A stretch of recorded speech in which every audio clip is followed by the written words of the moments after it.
He didn't hesitate as his foot came up and drove into her ribs, right there on the bar floor, while everyone watched.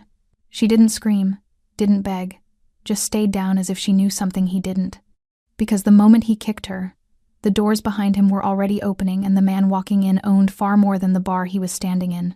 If this story pulled you in, make sure to hit that subscribe button so you never miss what's coming next. I've got another unforgettable story dropping tomorrow. And while you're here, jump into the comments and tell me where you're watching from. I love seeing our community from all around the world. All right, let's get back into it. Hey, move. The shove came without warning. Diana stumbled sideways, her shoulder slamming into the bar counter. Glass rattled. Ice clinked against crystal. Conversations stopped mid-sentence, laughter dying in throats as heads turned. Kenneth Clark stood over her, his breath heavy with whiskey and something darker entitlement that had aged into cruelty. His suit jacket hung open, tie loosened, face flushed with alcohol, and the kind of confidence that comes from never facing consequences. "Still can't stay on your feet?" he sneered, loud enough for the whole bar to hear. His voice carried that same mocking tone she remembered from years ago, the one that used to make her shrink. "Some things never change, huh?" Diana caught herself against the polished wood, her palms flat, breathing steady. Around her, the warm amber glow of the Tiger's Den suddenly felt cold. The neon sign behind the bar, red and gold letters spelling out the bar's name, cast harsh shadows across Kenneth's face, making him look almost theatrical in his cruelty. People watched. A man in a plaid shirt laughed nervously, then looked away. A woman at a nearby table whispered something to her companion. The bartender froze mid-pour, bottle suspended in the air. Others turned back to their drinks, embarrassed to witness but unwilling to intervene.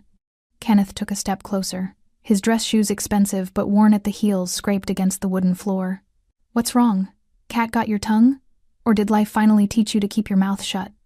Diana straightened slowly, her worn leather jacket creaking softly with the movement.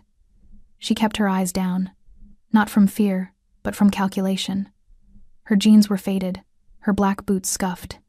To everyone watching, she looked exactly like what Kenneth wanted them to see, someone who'd been broken and stayed that way. "I don't want trouble, Kenneth," she said quietly. That only fueled him. His face twisted with something ugly, something that had been waiting years for this moment. "Trouble? You don't want trouble?" He laughed, harsh and grating. "You are trouble. Always were. Walking disaster. Remember that? Remember when you lost your job? When your old man died and you came crying to me?" Diana's jaw tightened, but she didn't respond. "I tried to help you," Kenneth continued, his voice rising. "Tried to make something of you. But you were too weak, too pathetic. I did us both a favor when I left." A few patrons shifted uncomfortably. One man stood as if to intervene, but his friend grabbed his arm, pulling him back down. Nobody wanted to be part of this. Kenneth turned to the room, arms spread like a performer. "This is what happens when you don't learn your place. Life catches up with you. You end up right back where you started, alone, broke, and worthless." Then he raised his foot and kicked her. The impact caught Diana in the ribs, just below her left arm. Not hard enough to break anything, but hard enough to send her sprawling. She went down onto one knee, her hand shooting out to catch herself. Glass crunched beneath her palm, someone's dropped bottle, shattered earlier and never cleaned up properly. The sound echoed louder than the jukebox in the corner, louder than the muted conversations, louder than the blood rushing in her ears. Pain bloomed across her side, sharp and hot. But Diana didn't scream. She didn't beg. She pressed her palm flat against the floor, sticky with spilled beer and years of wear, and breathed slowly through her nose. In, out, controlled. Because she knew something Kenneth didn't, something nobody in that bar could possibly guess. She wasn't powerless anymore. Her phone buzzed once against her hip, a soft vibration only she could feel. She didn't need to look at it to know what it said. She'd felt that same pattern 100 times before. "On my way." Kenneth stood over her, chest heaving, looking down at her with satisfaction written across every line of his face. This was what he'd wanted. This was the confirmation he'd needed, that he'd been right all along, that she deserved everything that had happened to her. "Stay down," he said, quieter now, almost gentle. That made it worse somehow. "It's where you belong." Diana lifted her head slowly. Her honey blonde hair fell across one eye, but through the strands, she looked at him with something that wasn't fear, something Kenneth couldn't quite identify. Pity, maybe, or certainty. The bar had gone completely silent now. Even the jukebox seemed to have given up, the last notes of some forgotten blues song fading into nothing. People stared, some with their phones out, recording. Others looked sick, ashamed to have watched and done nothing. Then the air changed. It was subtle at first, a shift in pressure, like a storm rolling in from somewhere dark and distant. The conversations that had started to resume died again. Someone near the door stood up abruptly, knocking their chair backward. The doors to the tiger's den swung open. 3 men entered first. They moved with the kind of silence that makes a room hold its breath. Broad-shouldered, dressed in black suits that looked like they cost more than most people's cars. Their faces were stone, eyes scanning the room with professional detachment. One had close-cropped hair and a scar through his left eyebrow. Another was bald, massive, his hands hanging loose at his sides like weapons waiting to be deployed. The third wore dark sunglasses despite the dim lighting, his jaw set like granite. They fanned out, flanking the entrance. Then came the fourth man. He didn't rush, didn't need to. Black suit, tailored perfectly to his athletic frame. White dress shirt open at the collar, no tie. Dark hair slicked back, slight stubble shadowing his jaw. But it was the tattoos that caught the eye, ink crawling up his neck, like warnings written in a language everyone understood but nobody spoke aloud. Serpents and skulls and words in Spanish that promised things best left unspoken. His eyes swept the room once. Cold, calculating. Then they locked onto Diana on the floor. Everything else ceased to exist.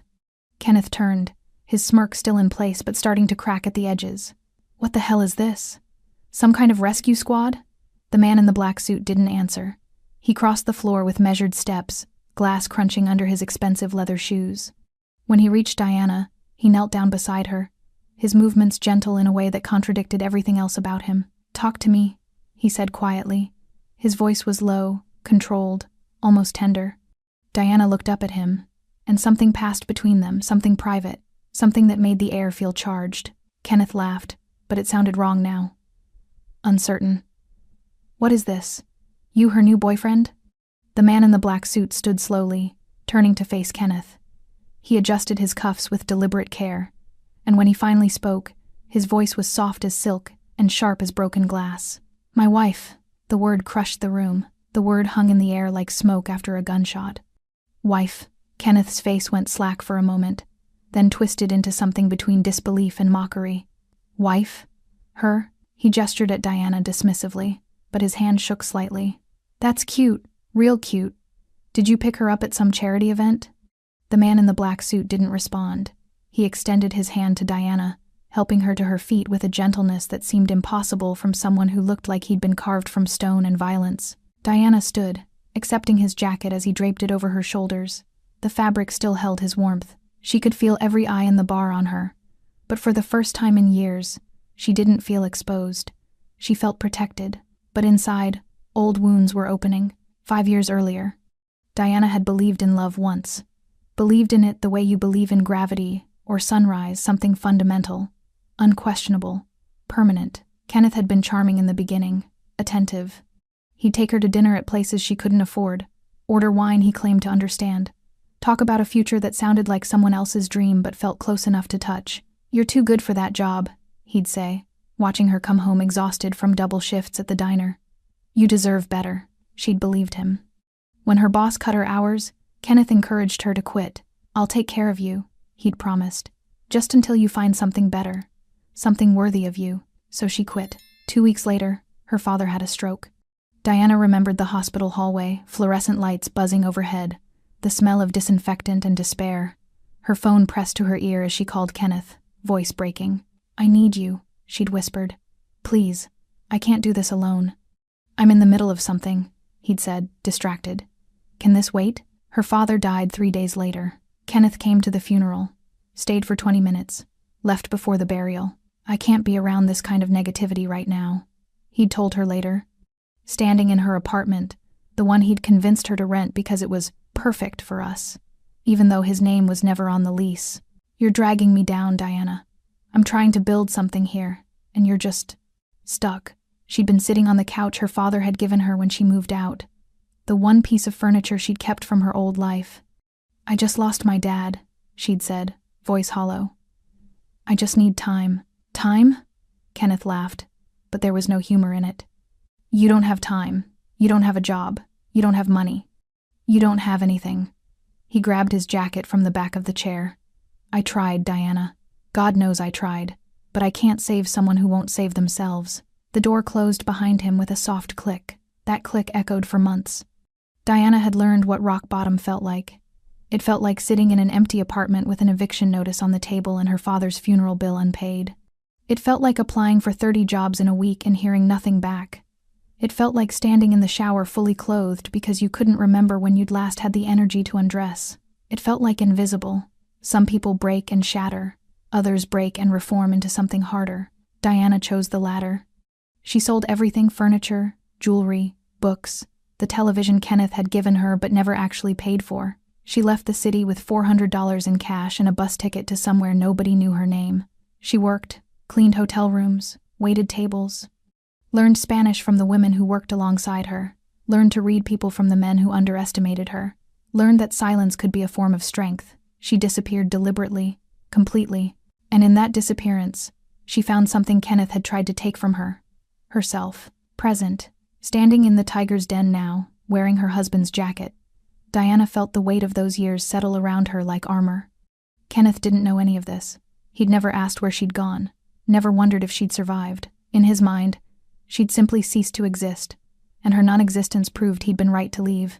Now he was staring at her like she was a puzzle he couldn't solve.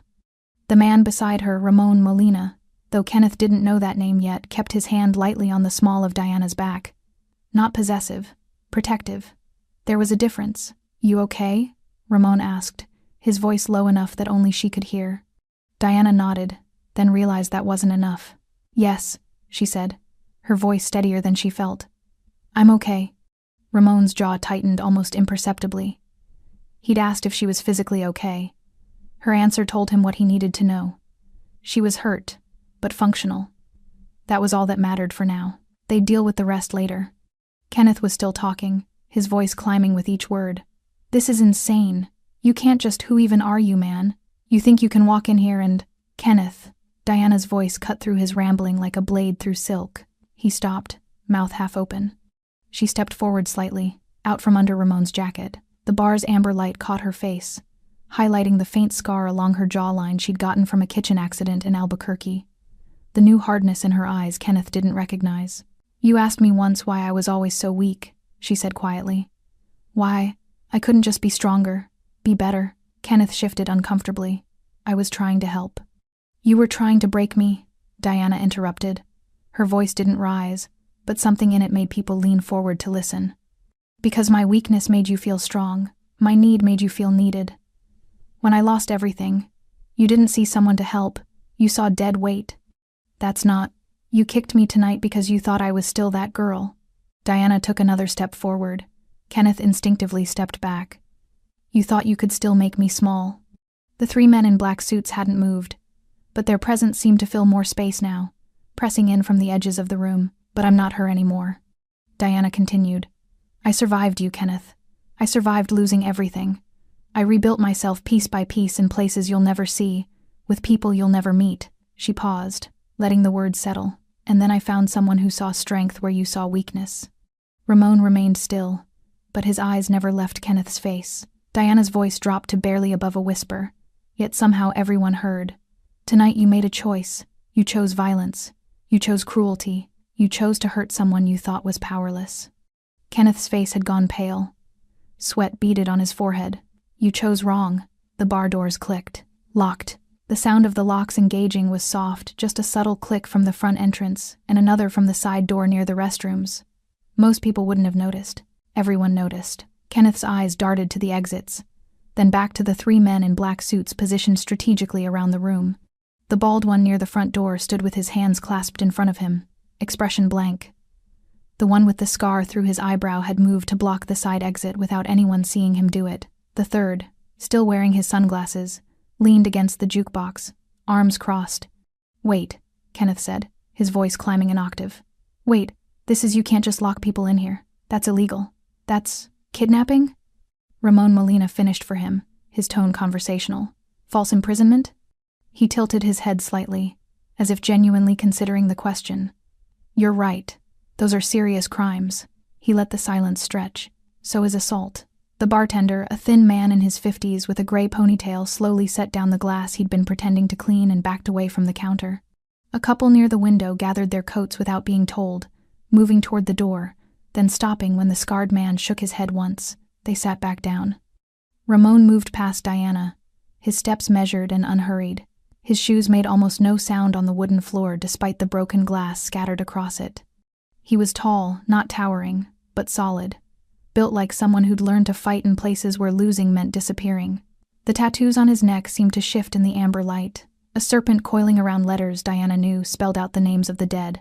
Not victims, brothers. Kenneth backed up until he hit a bar stool, nearly toppling it.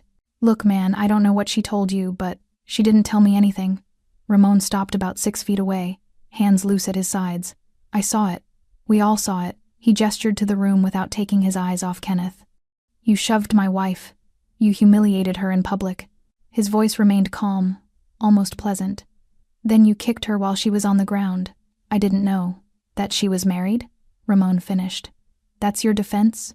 That you assault women as long as you don't know their husbands?" A nervous laugh escaped from somewhere in the back of the bar, quickly stifled. Kenneth's face flushed red. "That's not what I meant. I meant I didn't know she was married to... He trailed off because he didn't actually know. Didn't know who Ramon was. Didn't understand what name carried weight in this city. What colors meant territory. What silence meant death. But he was starting to guess. Ramon Molina had rules. He'd built an empire on them. Rule 1. Respect the hierarchy. From the street dealers to the accountants to the men who drove the trucks, everyone had a place, and staying in that place kept you breathing. Rule 2. Honor the code. No children. No civilians unless they made themselves part of the game. No unnecessary violence. Clean, efficient, professional. Rule 3. Family is sacred. Not blood family necessarily, though that mattered too. But the family you chose. The family you built. The people you protected because protecting them was the only thing that made the rest of the darkness bearable. Diana was family. She'd come into his life like a ghost, working at a restaurant he owned through 6 shell companies, serving tables like she was invisible, never asking questions about the men in suits who came in after hours, never listening to conversations she shouldn't hear. He'd noticed her because she didn't try to be noticed. One night, 3 men had started trouble. Drunk, loud, handsy with the staff. Ramon's men were there, about to intervene, when Diana stepped in. She didn't yell, didn't threaten, just smiled and said something too quiet for Ramon to hear. All 3 men went pale, paid their tab, and left. Later, Ramon asked what she'd said. "I told them the owner doesn't like messes," Diana replied, clearing their table. "And that cleaning up messes here means someone has to mop blood off tile." I asked if they wanted to be the mess. Ramon had laughed. Actually laughed. "You know who I am?" he'd asked. "Everyone knows who you are, Mr. Molina. And you're not afraid?" Diana met his eyes, then really met them. No flinching. No performance. "I've been afraid before. Real fear. The kind that makes you small. This," she gestured around the restaurant, "this is just business." 6 months later, he'd asked her to dinner. A real one, not business. She'd said yes, but made him wait 2 weeks because she needed to think about it. No one made Ramon Molina wait for anything. He'd waited. A year after that, he'd asked her to marry him in a garden where nothing grew except white roses and truth. She'd said yes immediately, but her hands shook when she took the ring. "I'm not who you think I am," she'd whispered. "I know exactly who you are." Ramon had replied, "You're someone who survived something that should have destroyed you. You're someone who learned to stand when the world wanted you on your knees." He'd kissed her knuckles, scarred from restaurant work and old wounds. "You're someone worth protecting." Kenneth didn't know any of this. Couldn't know it. All he knew was that the man in the black suit was looking at him the way a surgeon looks at a tumor, something to be removed, not reasoned with. "I'm sorry," Kenneth blurted out. "Okay? I'm sorry. I was drunk. I was stupid. I didn't mean..." "Yes, you did." Ramon's voice cut through the excuses like a knife through silk. "You meant every word, every action. You enjoyed it." Kenneth opened his mouth. Closed it. "You kicked her because you thought she was powerless," Ramon continued. "You thought there would be no consequences. No one to answer to. You thought you could hurt her and walk away like it never happened." He took 1 step closer. "You were wrong on all counts." The bald enforcer by the door shifted his weight. a subtle movement that nonetheless drew every eye in the room. The message was clear.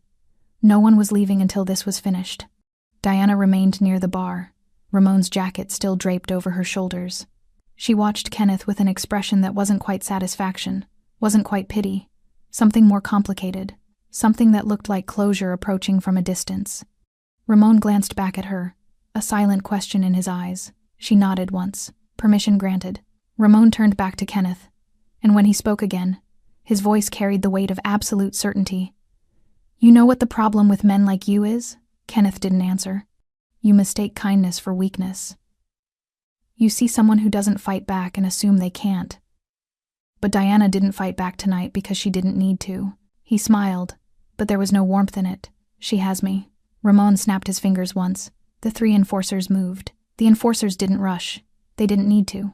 Kenneth stumbled backward, knocking over the bar stool behind him. It clattered against the wooden floor, the sound sharp and final in the silence. "Wait, just wait a second."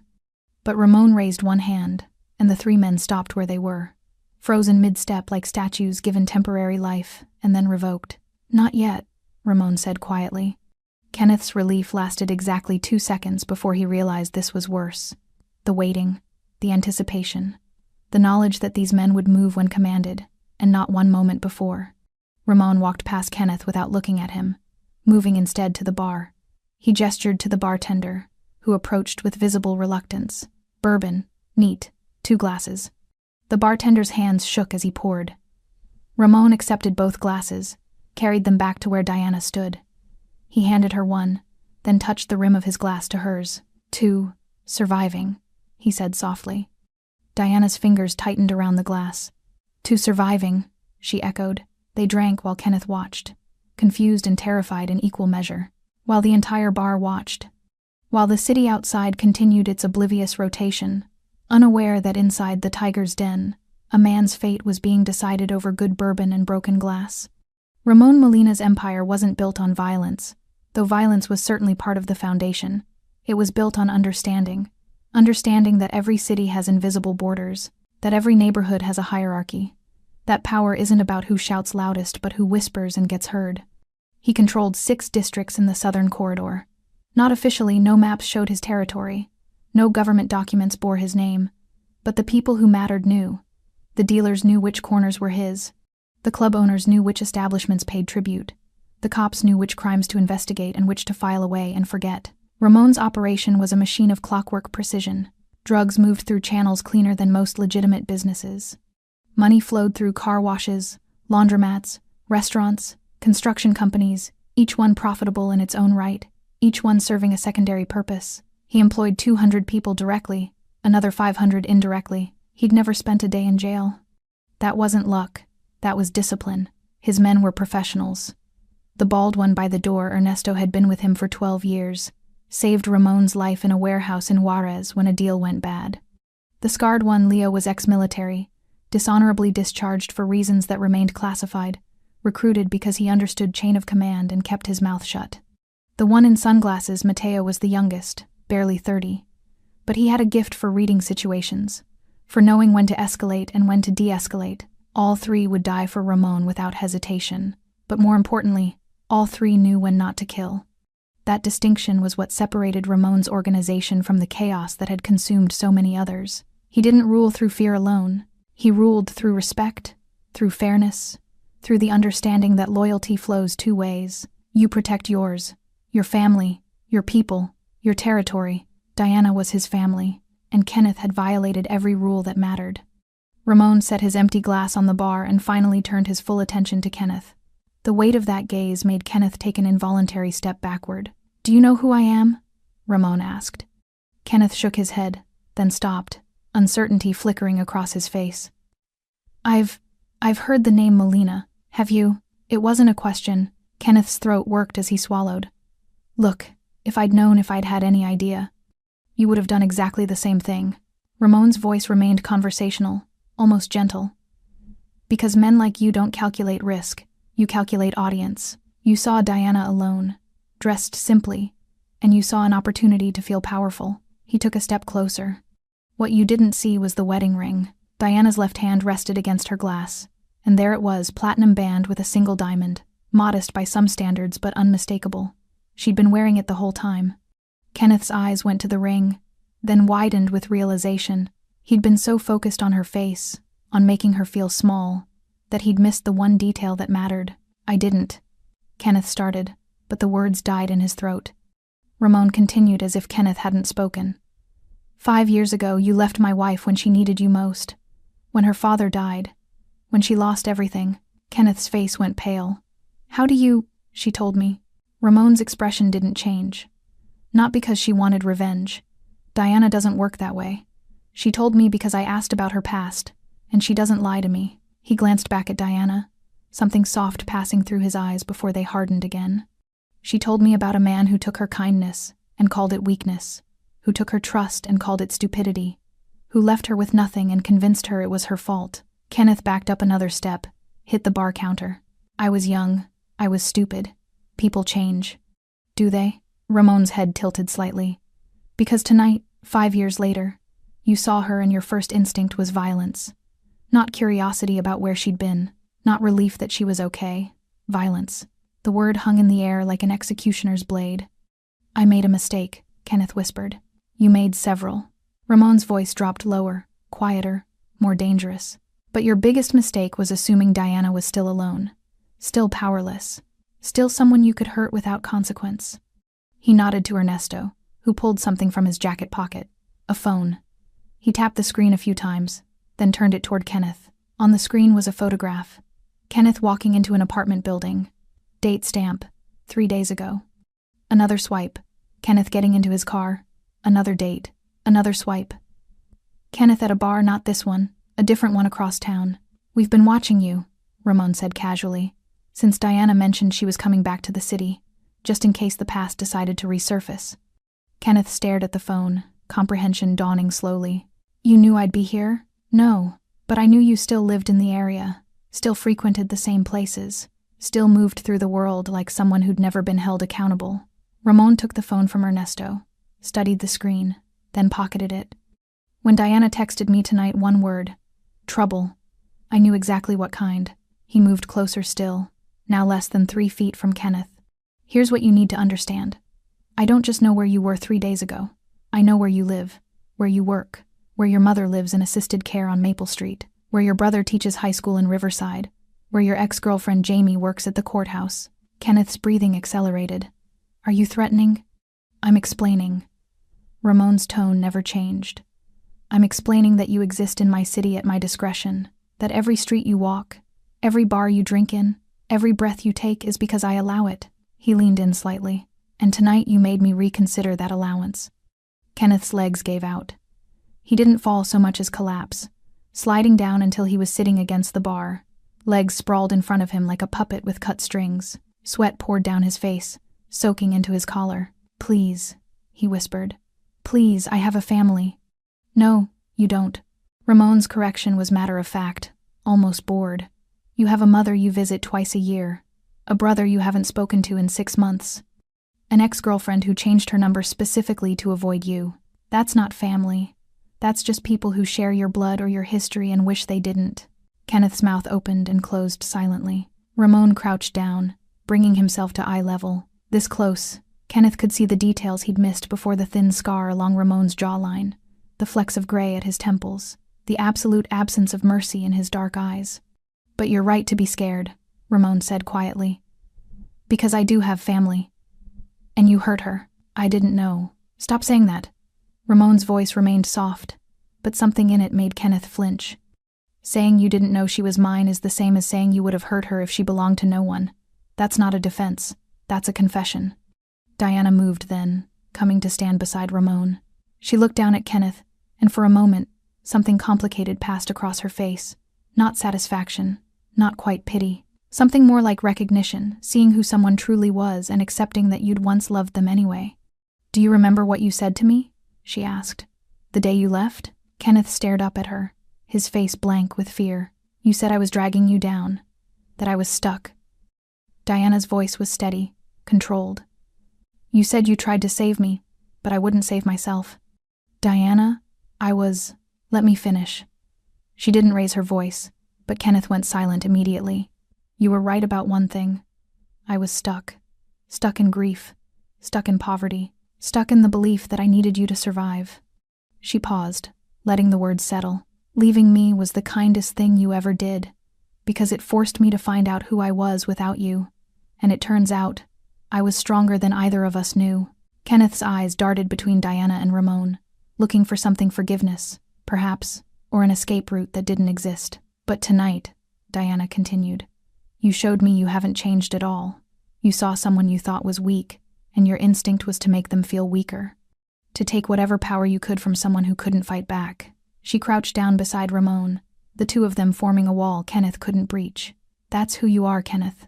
Not who you were 5 years ago. Who you are right now. Ramon stood, helping Diana up with him. He was silent for a long moment, his mind working through calculations Kenneth couldn't see. 7 years ago, Ramon said suddenly, a man tried to move stolen electronics through my territory. High-end stuff, laptops, phones, cameras. He didn't ask permission, didn't offer tribute. Just set up shop in a warehouse off Harrison and started selling. Kenneth's face changed a subtle shift, confusion mixing with something else. Recognition, maybe. Ramon noticed. You remember. I don't know what you're talking about, Kenneth said, but his voice cracked on the last word. Harrison Street, warehouse district. You were working with a guy named Tommy Reeves. Ramon's tone was conversational, like he was discussing the weather. Tommy's cousin had a connection to a shipping company, got you access to damaged merchandise that was supposed to be destroyed. You sold it under market value, made decent money for about 3 months. Kenneth had gone completely still. Then one night, 2 men in masks showed up. They didn't hurt you, just took the inventory and left. You filed a police report, but nothing came of it. You assumed it was a random robbery. Ramon smiled without humor. It was me. The confession landed like a physical blow. Kenneth's eyes widened, his breath coming in short gasps. You were operating in my district without permission. Ramon continued. But you were small time, insignificant. So I just took the merchandise and let you go. Sent you a message without sending you to the hospital. He paused, letting that sink in. I spared you because you weren't worth the trouble. Ernesto had moved closer without Kenneth noticing. Now the large man stood just behind him, a silent presence that made the air feel thinner. That was mercy, Ramon said. The kind I give once, maybe twice if I'm feeling generous, but never 3 times. Kenneth tried to speak, but his voice came out as a strangled whisper. That was 7 years ago. I didn't even know it was you. That's the point. Ramon's voice hardened.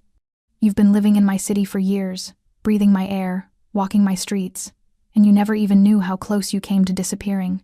I let you live because you were nothing. He leaned down slightly. Tonight you stopped being nothing. Tonight you became a problem. The bar was so quiet you could hear breathing. Someone's phone buzzed, the vibration loud against wood, and they immediately silenced it. I can pay, Kenneth blurted out. Whatever you want. I have money, not much, but I can get more. I don't want your money. Ramon straightened, adjusting his cuffs. Men like you always think everything has a price, that you can buy your way out of consequences. He turned to Diana.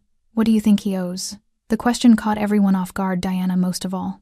She stared at Ramon for a moment, then down at Kenneth, still slumped against the bar like garbage waiting for collection. I think, she said slowly, he owes the truth. Kenneth blinked, confused. What truth? The truth about why you really left. Diana's voice was calm, but there was steel underneath. You've told yourself for 5 years that you left because I was weak. Because I was dragging you down. But that's not why. She crouched down again, meeting his eyes. You left because my grief reminded you that you're capable of loss, that bad things happen to people you care about, and you couldn't handle that fear, so you ran. Kenneth's face crumpled. That's not... Yes, it is. Deanna's certainty was absolute. You left because you were scared, and you've spent 5 years telling yourself it was my fault so you wouldn't have to admit you were a coward. The word echoed in the silence. Kenneth's face flushed red, humiliation and rage and shame mixing together. You don't know what you're talking about. Then tell me I'm wrong, Diana challenged. Tell me you left because I was weak, not because you were scared. Kenneth opened his mouth, closed it, opened it again. No words came. That's what I thought, Diana said softly. She stood, turned to Ramon. He can't even be honest with himself. Ramon nodded slowly. as if she'd confirmed something he'd already suspected. He looked down at Kenneth with something almost like disappointment. "You know what's worse than being cruel?" Ramon asked. "Being cruel and lying to yourself about why." He snapped his fingers. The three enforcers moved as one. Ernesto reached Kenneth first, his massive hand closing around Kenneth's upper arm like a vice. Kenneth yelped an undignified sound that echoed off the wooden walls and tried to pull away. He might as well have tried to uproot an oak tree. "Wait, wait!" Kenneth's voice climbed into panic territory. "You can't do this. There are witnesses. Everyone's watching." Ramon turned to survey the room. 23 people scattered across tables and booths. 23 pairs of eyes that had watched Kenneth kick a woman, and now watched that same woman stand beside a man who could make problems disappear. "You're right," Ramon said. "They are watching." He raised his voice slightly, addressing the entire bar. "Everyone here saw what happened tonight.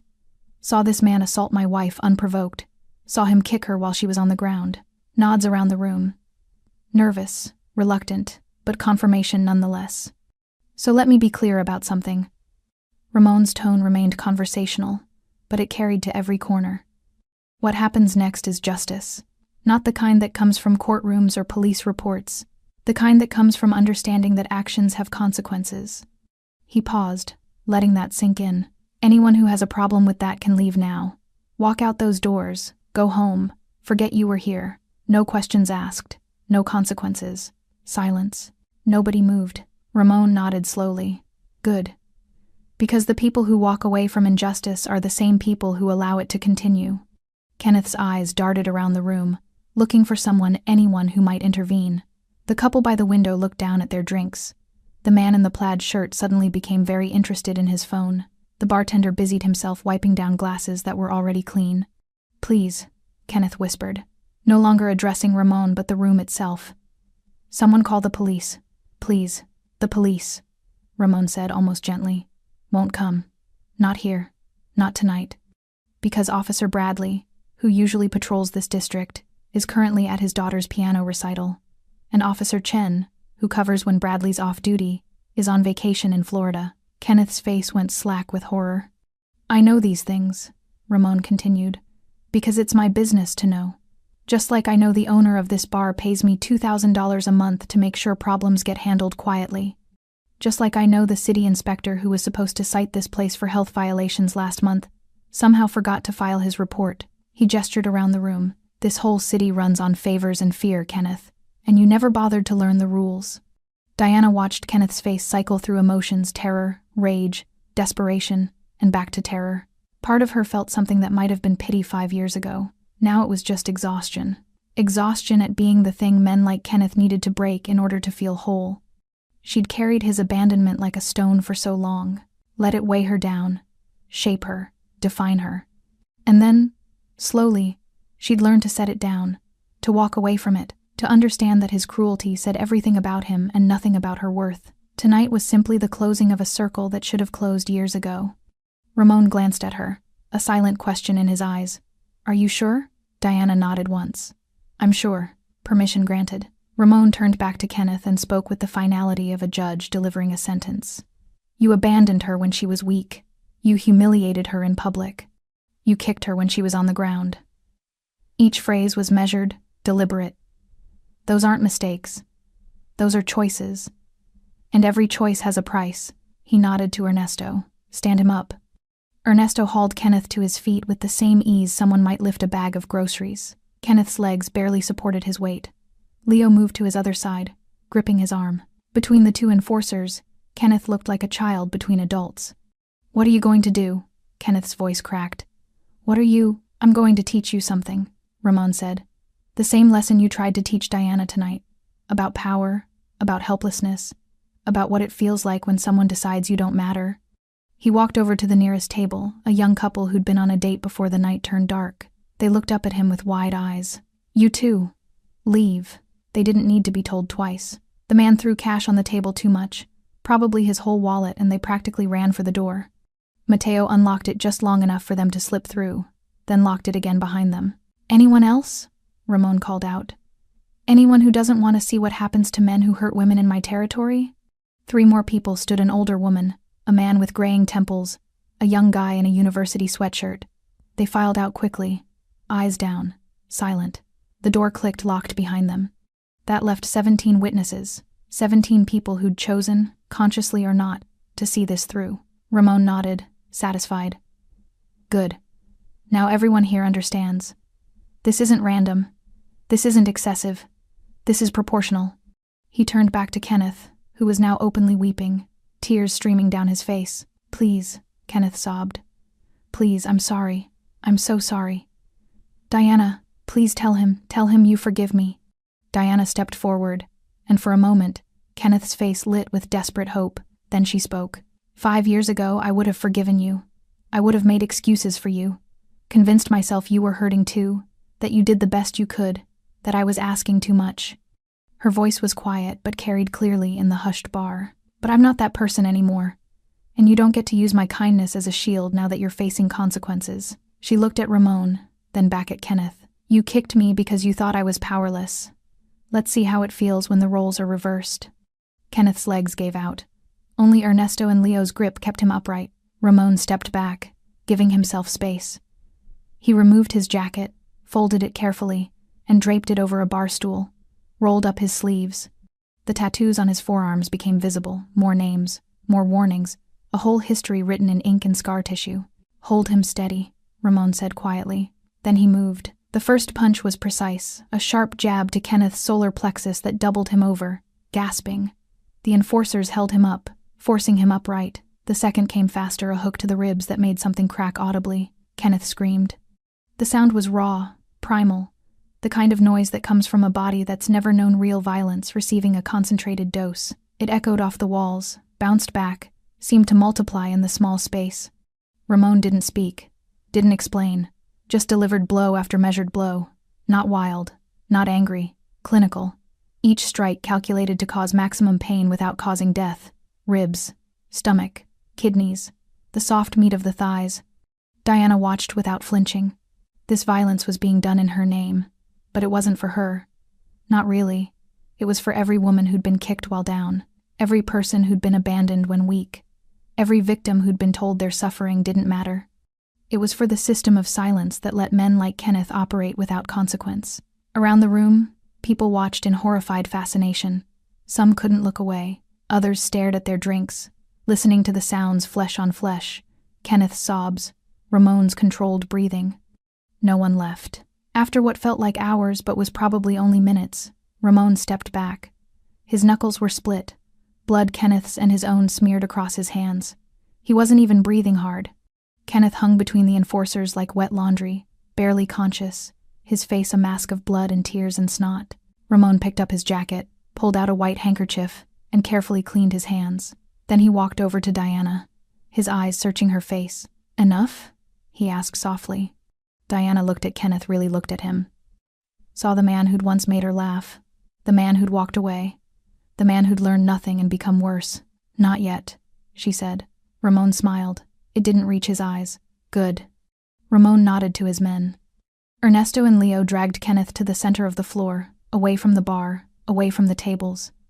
Mateo moved swiftly through the room, pushing chairs aside, creating space, a makeshift arena carved from old wood and broken glass. Kenneth's head lolled forward, blood dripping from his split lip onto the floor in slow, deliberate drops. Each one landed with a soft pat that seemed impossibly loud in the silence. Look at me, Ramon commanded. Kenneth didn't respond. Ernesto grabbed a fistful of his hair and yanked his head up. Kenneth's eyes struggled to focus, pupils dilated with shock and pain. I said, look at me. This time Kenneth obeyed, his gaze swimming until it found Ramon's face. You're still breathing, Ramon said. That's mercy. Do you understand? Every breath you take right now is a gift I'm choosing to give you. Kenneth's mouth moved, forming words that came out as nothing but wet sounds. But mercy has limits.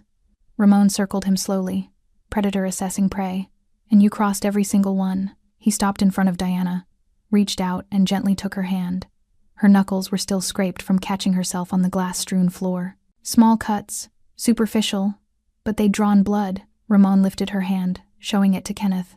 You did this, he said quietly. And this is just what's visible. Diana's ribs ached where Kenneth's foot had connected. She could feel the bruise forming beneath her shirt, spreading like spilled ink. Tomorrow it would be purple and yellow, a temporary tattoo of violence. But she'd had worse, survived worse. This was nothing compared to what Kenneth had taken from her 5 years ago. "Let him go," Ramon said. Ernesto and Leo released Kenneth simultaneously. He crumpled immediately, hitting the floor hard, unable to catch himself. His hands splayed against the wood, trying to push himself up. He made it to his knees, swaying. "Stand up," Ramon ordered. "I can't." Kenneth's voice was barely a whisper. "Stand up." Kenneth tried. His legs shook, threatened to give out, but fear is a powerful motivator. He managed to get one foot under him, then the other, standing now, but barely. A strong wind could have toppled him. Ramon didn't give him a strong wind, he gave him violence. It happened fast. Faster than the witnesses could fully process. Ramon moved like water fluid, inevitable, impossible to stop. A sweep to Kenneth's legs took him down. Before he hit the floor, Ramon's knee was there, connecting with his stomach. Kenneth folded around it, all air evacuating his lungs in a single whoosh. Then Ramon was pulling him up by his collar, slamming him against the bar. Glass bottles rattled. One fell, shattered. Nobody flinched. "You want to know the difference between us?" Ramon said, his face inches from Kenneth's. "When you hurt Diana, you did it to feel powerful. When I hurt you, I do it to teach a lesson." He threw Kenneth away from the bar. Kenneth stumbled backward, crashed into a table. It toppled, taking him down with it. Chairs scattered. More glass broke someone's forgotten beer bottle. Kenneth tried to crawl away, pathetic, desperate. His fingers clawed at the floor, seeking purchase, seeking escape that didn't exist. Leo was there, casual as Sunday morning, blocking his path. Kenneth changed direction. Mateo appeared, arms crossed, immovable. Kenneth spun, looking for any exit, and found Ernesto staring down at him with the expression of a man watching paint dry. "There's nowhere to go," Ramon said from behind him. "No one coming to save you. No excuse that will make this stop. Do you understand yet? This is what helplessness feels like." Kenneth sobbed great heaving gasps that shook his whole body. "Please God, please stop." "Did you stop when Diana asked?" Ramon's question was genuine, curious almost. "Did you show her mercy when she said she didn't want trouble?" Kenneth had no answer. Or rather, his answer was written in Diana's scraped palms and bruised ribs. Ramon grabbed the back of Kenneth's shirt, hauled him upright like a sack of meat. For a moment they stood there, Ramon holding him up, Kenneth's feet barely touching the ground. "Look at her," Ramon commanded, turning Kenneth to face Diana. Kenneth's eyes found her through the swelling and blood. Diana stood exactly where she'd been, arms wrapped around herself, Ramon's jacket still draped over her shoulders. She looked small in that moment, but not weak.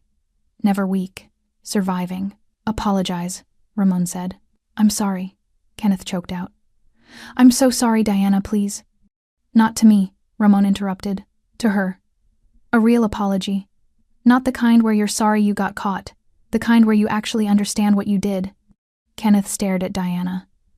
Blood ran down his face. His left eye was swelling shut, 3 teeth loose in his mouth. Pain in every breath. "I'm sorry," he whispered. "I'm sorry I hurt you. I'm sorry I left you. I'm sorry I was too weak to stay.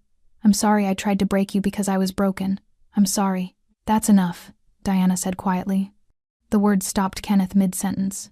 He looked at her with something like hope, like maybe this meant it was over. Diana walked forward, each step deliberate. When she reached Kenneth, she looked up at him. Even broken, he was taller than her. But height didn't matter anymore. "I accept your apology," she said. "But accepting it doesn't mean forgiving you. It just means I'm letting go of the weight I've been carrying. The weight of thinking I deserved what you did." She paused, making sure he heard every word. "I didn't deserve it. I never did. And when I walk out of here tonight, I'll be free of you completely." She turned to Ramon. "I'm done." Ramon released Kenneth. Without support, Kenneth collapsed again, hitting the floor hard. He stayed there, curled into himself, making sounds that weren't quite words. Ramon retrieved his jacket from Diana's shoulders, helped her into it properly this time. Then he looked down at Kenneth with something that might have been pity in another man but was simple calculation in him. "You have a choice now," Ramon said. "You can walk out of here, leave this city, and never come back. Never speak Diana's name. Never think about this night. Disappear." Kenneth lifted his head slightly, blood-crusted eyes hopeful. "Or," Ramon continued, "you can stay. You can go to the police. You can try to press charges. You can tell everyone what happened here. He crouched down, bringing himself to Kenneth's level one last time. But if you stay, if you talk, if you make this public, I'll finish what I started. And next time, there won't be witnesses. There won't be a floor to collapse on. There will just be your name on a missing persons report that gets filed and forgotten. He stood. So choose. Right now. Kenneth's mouth worked, trying to form words through split lips and loose teeth. I'll go, he finally managed. I'll leave. Tonight. I swear I'll leave. Good. Ramon gestured to Mateo. Get him out of here. Make sure he packs a bag and drives until he hits state lines. If he stops, if he turns around, if he even slows down, call me. Mateo nodded, moved to haul Kenneth up. Wait, Diana said. Everyone froze. She walked over to where Kenneth hung in Mateo's grip, reached into her pocket and pulled out something small. A photograph, worn at the edges from being carried. This is the last thing you gave me, she said, showing it to him. It was a picture of them from years ago. Young, smiling, before everything fell apart. Diana held it up, then slowly tore it in half, then in half again. The pieces fluttered to the floor like snow. Now you're gone, she said. Completely. Kenneth was dragged toward the back exit, the one that led to the alley, to the darkness, to whatever future waited for men who learned their lessons too late. The door opened. Kenneth disappeared through it. The door closed. The back door of the tiger's den didn't lead to freedom. It led to a brick-walled alley, damp with the city's grime and smelling of stale beer and decay. The door swung open with a groan, revealing the narrow passage lit by a single flickering bulb above a rusted dumpster. The night air was cold, a sharp contrast to the claustrophobic heat of the bar. Mateo and Leo hauled Kenneth through the threshold. His feet dragged, leaving twin trails in the wet filth of the alley floor. He was a broken thing now, a composition of whimpering sounds and trembling limbs. The arrogant man who'd kicked a woman to feel tall was gone. In his place was this raw, bleeding animal, all pretense stripped away by Ramon's calculated violence. Diana stood in the doorway, backlit by the bar's amber glow. She didn't step into the alley, but she watched. This was the final frame of the picture Kenneth had started painting 5 years ago. She needed to see it finished. Ramon moved past her, his silhouette sharp against the light. He didn't look at Kenneth right away. Instead, he surveyed the alley, his gaze touching the fire escape, the dumpster, the distant mouth of the passage where it met the street. He was checking the perimeter, even now. This was his territory. Every shadow belonged to him. Please, Kenneth rasped from the ground. The word was mangled, pushed through swollen lips and shattered pride. Don't kill me. Ramon turned slowly. He crouched, bringing himself to Kenneth's eye level.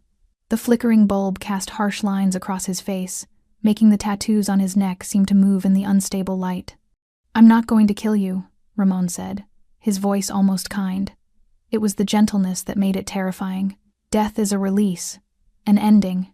You don't deserve an ending, Kenneth. You deserve a consequence. Kenneth's one good eye swam with tears. I'll leave. I'll go. You'll never see me again. I know, Ramon said. He reached out and with a startling tenderness brushed a clot of blood from Kenneth's eyebrow. Kenneth flinched as if struck. But leaving isn't enough. You need to understand why you're leaving. He stood up, his knees cracking softly in the quiet alley. He looked at Diana, a silent question in his eyes. She gave a single, almost imperceptible nod. Stand him up, Ramon said. Mateo and Leo hauled Kenneth upright again. He swayed between them, his head lolling. Look at her, Ramon commanded. Kenneth's gaze, bleary and unfocused, found Diana in the doorway. She hadn't moved. The borrowed jacket was too big on her frame, but she wore it like armor. Her face was pale, but her eyes were clear, dry. She was done crying for this man. 5 years ago, Ramon said, his voice carrying clearly in the confined space. You walked out a door and left her in silence.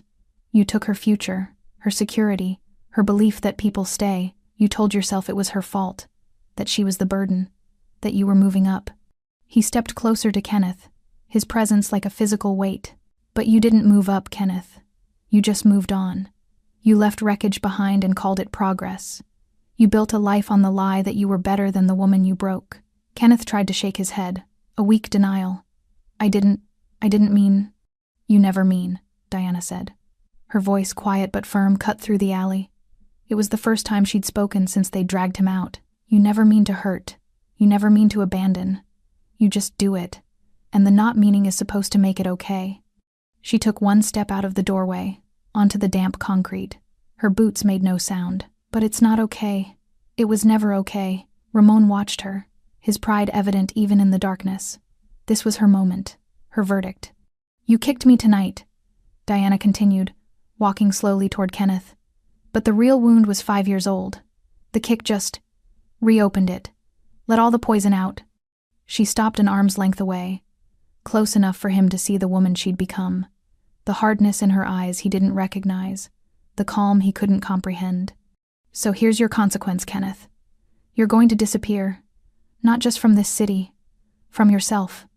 The man who did these things, he's gone. You're going to drive until you forget your own name. You're going to find a job that doesn't ask questions. You're going to live small and quiet and afraid. And every night, when you try to sleep, you're going to see my face. Not from tonight, from 5 years ago, when I asked you to stay. And you walked out that door. Her words weren't shouted. They were etched into the cold air, permanent. Kenneth began to sob openly, a ragged, ugly sound. Diana, I'm sorry. I'm so sorry. I know, she said. And she did. She could see it now, the hollow, terrified regret of a man finally facing the monster he'd chosen to be. But your sorry doesn't rebuild what you broke. It just tells me you finally understand the cost. She turned to Ramon. Let him go. Ramon nodded to his men. They released Kenneth. He collapsed to his knees, not in a dramatic faint, but in absolute defeat. The fight, the arrogance, the very essence of him, had been pummeled out onto the bar floor and left in the alley filth. Ramon pulled a set of car keys from his pocket, not his own, a cheap single key on a generic ring. He tossed them into Kenneth's lap. Blue sedan, end of the alley. Registration and title in the glove box. It's clean. There's $500 in the console. Ramon's tone was that of a businessman concluding a transaction. Drive east. Don't stop until you hit the ocean. Find a new name.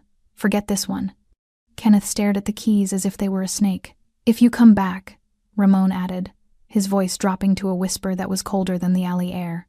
If you ever speak her name again, if you so much as look in the direction of this city, the mercy ends. And I will send men who don't ask questions. Do you understand? A shudder ran through Kenneth's broken body. He nodded, a jerky, mechanical motion. Say it, Ramon commanded. I understand, Kenneth choked out. Good. Ramon turned, offering his arm to Diana. She took it, her hand small in the crook of his elbow. Together, they walked away from Kenneth, back toward the light of the open doorway. They didn't look back. Behind them, they heard the scrape of Kenneth struggling to his feet, the fumble of the keys, the staggering footsteps growing fainter as he stumbled toward the waiting car, toward his hollow future.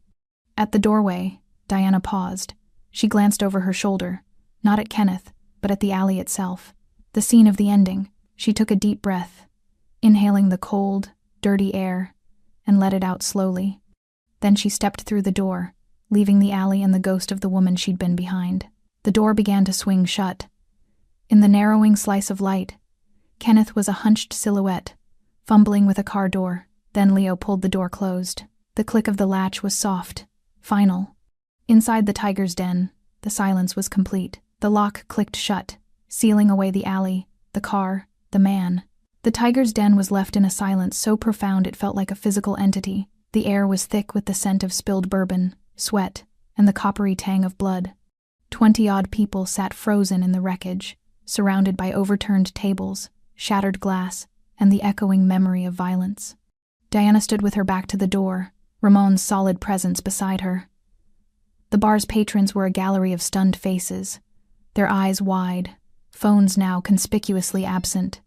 The spectacle was over. Now came the reckoning. Ramon's enforcers, Ernesto, Leo, Mateo, had resumed their positions near the exits, statues once more. Their job had shifted from active enforcement to imposing finality. No one was getting out until this was truly finished. Diana let go of Ramon's arm. She needed to stand alone for this. She shrugged off his jacket, handing it back to him with a look of gratitude that needed no words. Then she turned to face the room. Her gaze swept over them, the nervous couple, the ashamed bartender, the man in plaid who'd laughed. They all flinched under her attention. She was no longer the invisible woman on the floor. She was the eye of the storm that had just passed through. "You all saw," she began, her voice clear but not loud. It carried in the hush. "You saw him shove me. You heard him humiliate me. You saw him kick me." A few people looked down at their hands. One woman nodded, almost imperceptibly. "Some of you laughed," Diana continued, and the man in plaid shrunk in his seat. "Some of you looked away. Some of you filmed it, thinking it was just another bar fight. Something to watch." She took a slow step forward, her boots crunching on broken glass. "I don't blame you," she said, and the words were so unexpected that heads lifted. "You didn't know me. You saw a conflict and you defaulted to being an audience. It's what people do." Ramon watched her, a quiet intensity in his eyes. This was her stage now. "But I want you to understand something," Diana said. Her voice grew stronger, layered with a hard-won conviction. "What you witnessed tonight wasn't just a man being punished. It was a debt being paid. 5 years ago, that man took everything from me when I had nothing left to give. He didn't just leave. He tried to erase me. Tonight, he thought he could finish the job. She walked to the center of the room, standing where Kenneth had been held. A dark stain smeared the floorboards. "The man who just left." She paused, choosing her words with care. "He believes the world is made of strong people and weak people, that the strong get to hurt the weak. That's the only power he understands." Her eyes found Ramon's for a moment, and something passed between them, an understanding deeper than the room could fathom. "But there's another kind of power," Diana said, turning back to the witnesses. "It's the power to survive, to get back up, to walk out of the darkness even when you can't see the path. That power doesn't come from hurting others. It comes from enduring what hurts you and choosing not to pass it on." She wasn't preaching. She was testifying, and the bar had become her church. "I didn't bring my husband here for revenge," she said, and the word husband landed with new weight. "I texted him because I was in trouble. He came because that's what you do for family. What happened after? That was the consequence of a man who never learned that actions have weight, who thought cruelty was free." The bartender finally moved, slowly picking up a cloth and beginning to wipe the bar, a nervous, automatic gesture. "You can leave now," Diana announced, her tone shifting from personal to declarative. "The doors are unlocked. Go home to your families, your routines, your safe little worlds. Forget the details if you want, but don't forget the lesson." She looked at each of them, her gaze steady. "The next time you see someone being kicked while they're down, maybe not literally, but in all the ways a person can be kicked, you don't have to be a hero. You don't have to fight, but see them. Don't look away, because looking away is what lets men like Kenneth believe they own the world." A choked sob came from the older woman near the window. She nodded rapidly, dabbing her eyes with a napkin. Ramon stepped forward then, his movement breaking the spell. He didn't address the crowd. His focus was entirely on Diana. He held out his hand, not to lead her, but to offer an anchor. "Ready?" he asked, his voice soft. Diana looked around the bar one last time at the broken furniture, the scared faces, the end of her old ghost story. She felt no triumph, only a profound, settling peace. The chapter was closed. The book could be shelved. "Yes," she said, and placed her hand in his. "I'm ready." Together, they walked toward the front entrance. Mateo unlocked the door and pulled it open. The night air rushed in, cold and clean, washing away the stifling atmosphere of violence and fear. A black luxury sedan idled at the curb, its windows tinted, engine a soft purr. A driver stood waiting beside the open rear door. Diana paused on the threshold, glancing back one final time. The patrons were beginning to stir, gathering coats, speaking in hushed, shell-shocked tones. They would carry this story with them, in fragments and whispers, a warning, a legend. She turned her face to the street, to the man beside her, to the life that waited beyond this haunted place. Ramon helped her into the car, his hand a gentle guide on her back. He slid in beside her.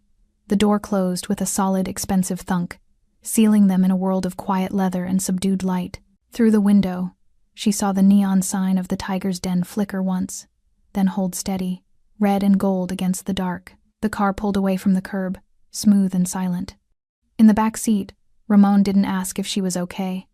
He simply took her hand, his fingers lacing through hers. His knuckles were split and bruised, a testament to the violence he'd metered out on her behalf. She traced the scars on his hand with her thumb, over and over, a silent acknowledgement. They drove without speaking. The city lights blurred past, a river of gold and shadow. Diana leaned her head against the cool window, watching her reflection superimpose on the passing world.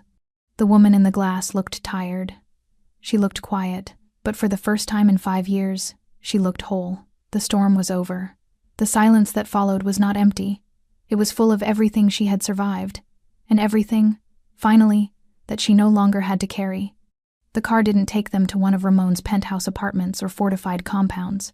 It wound through the sleeping city and up into the hills, where the lights below became a distant, glittering tapestry. It stopped before a wrought iron gate that swung open silently, revealing a house that was not a fortress, but a home. Low, modern, with walls of glass reflecting the star-dusted sky.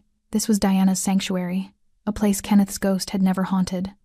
Inside, the air smelled of citrus and polished wood. A single lamp glowed in the living room, casting soft light on shelves of books and the vibrant colors of a painting they'd bought together in Oaxaca. This was the life she had built, piece by careful piece, in the quiet aftermath of ruin. Ramon went to the kitchen, returning with 2 glasses of water. He handed her one, his eyes searching her face in the dim light. "The ribs?" he asked, his voice a low rumble. "Bruised," she said, "not broken." She took a sip, the cool water a balm. "The rest of it feels lighter," he nodded, understanding that she didn't mean her body. He led her to the wide sofa overlooking the valley, and they sat in a silence that was companionable, charged with the night's catharsis but not burdened by it. "He'll keep driving," Ramon said after a while. It wasn't a question. "The car will be found abandoned in another state. The money will run out. He'll become a ghost of his own making, a rumor in a new town." Diana listened, watching the lights of the city. "I don't need to know the details," she said softly. "That story is over." She turned to him, studying the sharp lines of his profile, the ink on his neck that spoke of a world she had only glimpsed. "You didn't have to do that. For me." Ramon looked at her, his dark eyes unguarded. "Yes, I did. Not just for you. For the principle. A man who uses his strength to prey on the hurting doesn't get to keep that strength. That's one of my rules." He reached over, his thumb gently brushing the faint scar on her jawline from Albuquerque. "But for you, I would have rewritten every rule." The truth of it hummed between them. His power was vast, complex, and often brutal. But the part of it he gave to her, the protection, the loyalty, the unwavering sight, was pure. He hadn't saved her. He had seen the survivor already there, and he had chosen to stand beside her. "When I met you," Diana said, her voice barely above a whisper, "I was so tired of being strong. I thought strength was just bearing weight until you collapsed. You showed me it could be something else. It could be a choice, a weapon, a wall to keep the wolves out." She leaned into him, her head finding the space between his shoulder and chest.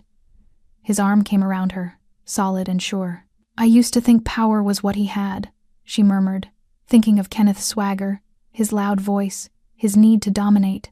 The money, the arrogance, the ability to make people flinch. "But that's not power. That's just noise." "What is it then?" Ramon asked, his chin resting on her hair. "Power," she said, the concept crystallizing as she spoke, "is the quiet in this room. It's the safety to be still. It's knowing who you are and what you're worth, and letting that be the only currency that matters." She paused. "It's walking away from a burning wreck and not spending your life staring at the ashes." Ramon held her tighter. He was a man who commanded streets, who settled disputes with a glance, whose name was whispered with fear, but in this moment, he was just a husband, listening to his wife find the words for her freedom. They sat like that as the night deepened. The adrenaline of the evening had bled away, leaving a profound exhaustion and a cleaner kind of peace. The memories of her father's loss, the eviction notices, the crushing invisibility, they were not gone. They were facts of her history, but they were no longer anchors. They were stones she had climbed. Eventually, she stirred. "I'm going to take a shower. Wash the night off." He kissed her forehead. "I'll be here."